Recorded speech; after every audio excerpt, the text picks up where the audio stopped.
Let's welcome on board then Jonathan Schiessl to chat about the text of the market. Jonathan, hi, afternoon and good morning to you. What a thumping standing ovation by equity market participants to just what the exit polls are indicating, which is the current regime continues on 23rd and it is going to be Narendra Modi as the Prime Minister. Would you say that this reaction is a little exuberant and maybe a little too premature? Yeah, look, I mean, clearly you've got to put this reaction in the backdrop of the last month or so, where markets have been gyrating all over the place, and we've seen a bit of pressure.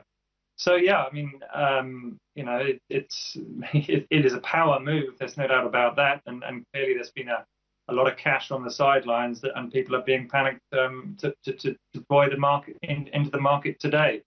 Perhaps that's a little bit premature, but yeah, it's understandable after the last month or so. You know, foreign flows into India, Jonathan, there seems to be a sense that if we move past this big event favorably, India would become the preferred choice given the otherwise uncertain environment in global markets, considering what's going on with Trump and China. Europe has its own story. Would you agree? So certainly from a global perspective, it is hard to build a decent case of sustainable growth that we can find in India anywhere else. The issue, I guess, remains the slowdown that we're currently going through. Real interest rates in India remain very high, but obviously in a global context, if you're slightly more bearish from a global growth perspective, and you're concerned about continuing trade war issues rumbling on, then the sort of domestic India story does look quite attractive. Clearly, what goes on in the oil complex is going to be something, though, that could provide a bit of volatility from time to time. Okay, touching upon the entire liquidity issue, and there are still some rumblings in the market, call it speculation, that perhaps that's still going to be a big pressing point for markets going forward post the elections as well. How concerned are you? Because, otherwise financials really is where it's been at, in terms of a preferred choice for investors. How concerned are you? So yeah, I think we continue to be very overweight financials, and that sector still is very attractive on a selective basis. I think when you look at the earnings results that have been coming out this quarter, it is worrying. I mean, when you look at the consumption side, it's not just the auto space which has been suffering. I think we've seen a slowdown across the board. Now, of course, the issue, there's multiple issues for that, be it the liquidity squeeze, be it the election, be it real interest rates being too high, which are discouraging further borrowing. But the reality is whoever gets back into power on Thursday does have a job on their hands to try and get this economy going again, because earnings have been pretty lackluster, and it's difficult to see this market really, in the short term anyway, really pushing too much higher until the long-awaited earnings recovery happens. Right. Kunal, wanted to get your sense as well. What happens next? I mean, today, of course, is that knee-jerk reaction, exuberant reaction by equity market participants, given how, one-sided the exit poll indication is. But what if on 23rd it's not the same seat count? Then what happens? So, initially what could happen is, Aisha, that the markets may move up higher gradually.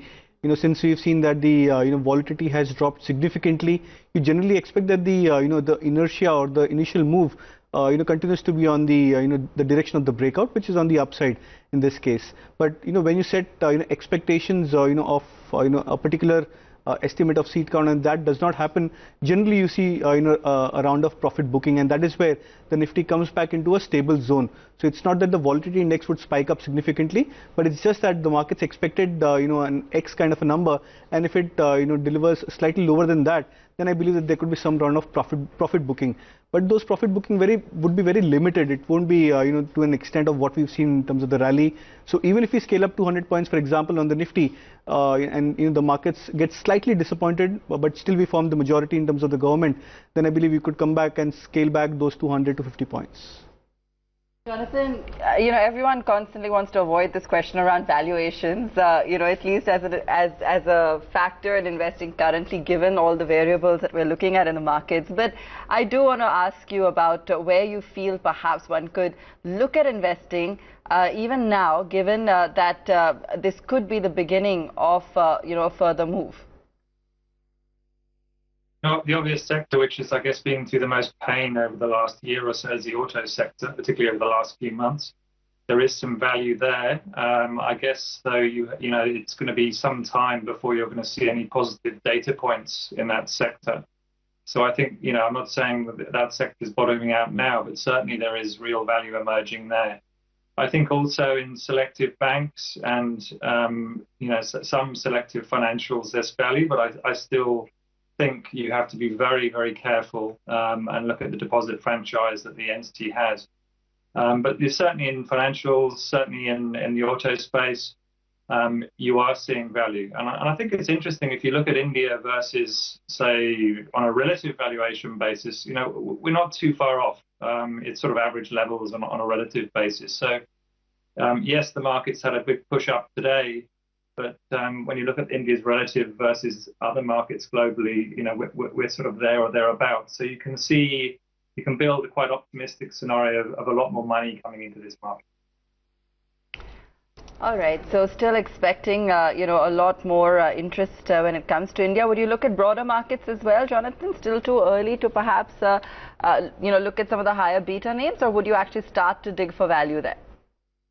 I think a bit of both. The strategy. I think it's no bad thing to have some of the higher beta names. I mean, if you look at some of the infrastructure plays, the LMTs and stuff, which have been underperforming for some time.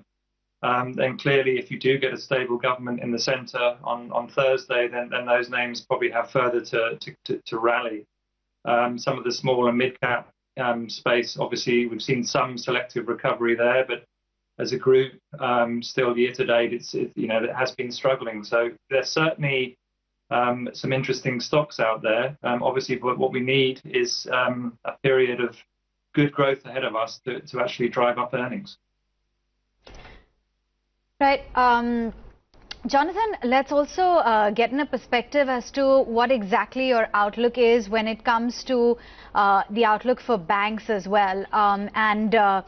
The entire basket as a whole, rather, wanted to get in your view from the mid caps as well, because, we've been having conversations with market experts through the day and over the past many days, and they've been talking about identifying companies that, have a stable management and, really looking for quality within the mid cap universe. What is your sense as to, given the kind of rally that's playing out today, or finding opportunity within the broader market, what exactly should be the parameters one can look at, or which are the sectors that you would veer toward?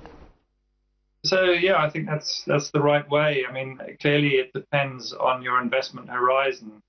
It's interesting if you look at today's surge, it's a lot of the slightly more higher beta, perhaps to use the word lower quality banks that have really started to move vis-a-vis the sort of HDFC banks of this world, which have underperformed. I think clearly if you're only coming into the market for a short-term bet, then yes, absolutely look at some of the smaller stuff, the sort of less high quality, to use that word, names will probably go further in the very short term. But I think anybody who's investing in the market for the medium to longer term, sticking to the tried and tested management teams is certainly that's certainly worked as a strategy in India over the medium to longer term. And I think that will carry on working for the period ahead. India is such an exciting growth opportunity that really one of the most important things that we focus on is the quality of that management team and the ability of the management team to deliver on this fantastic opportunity that's called India.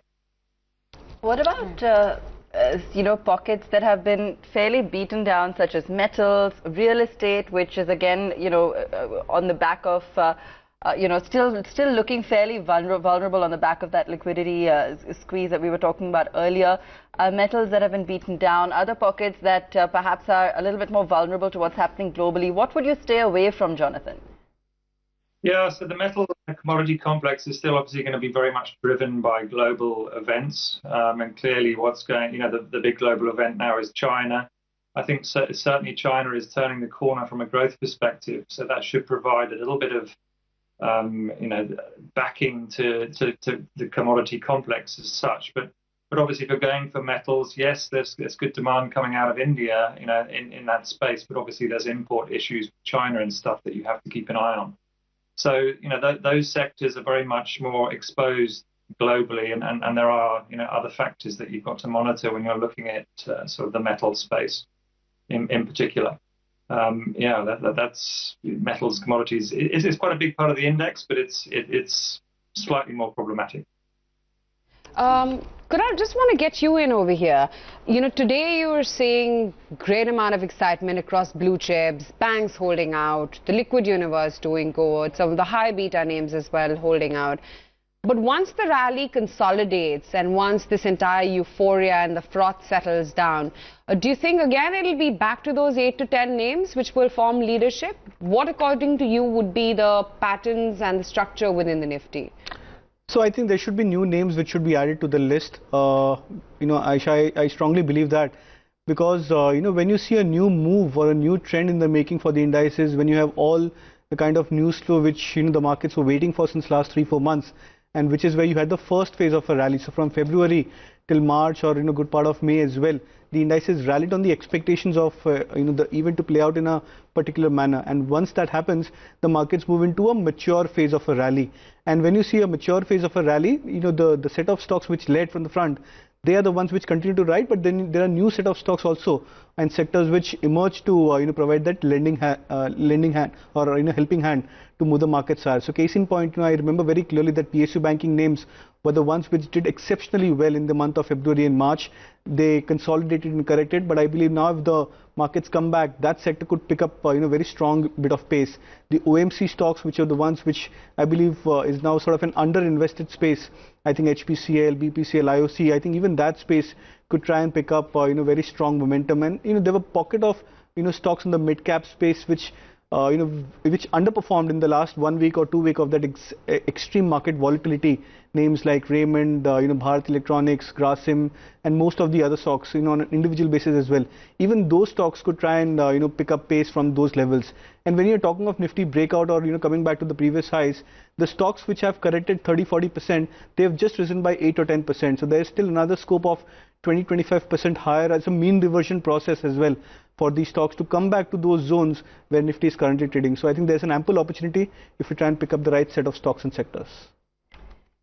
All right, fair enough. So everyone's watching out for those opportunities now going forward as well, and where really to find them in this market. We're still tracking a few other factors at play, Jonathan. We're still watching what's happening in Iran. We've got the MSCI rebalancing, and of course, still watching out for any commentary coming out on the trade talks. What are you going to be watching out for in terms of cues going forward?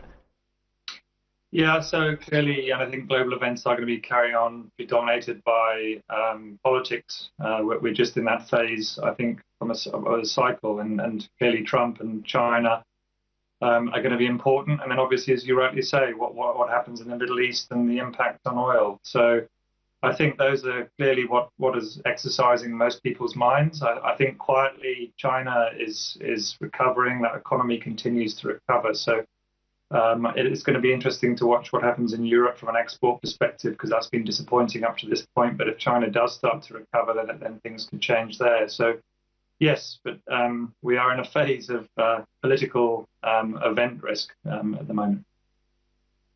Jonathan, it's been lovely having you on board. Many thanks for joining in and sharing with us your outlook for the equity markets, as well as what lies ahead in terms of flows and key trigger points.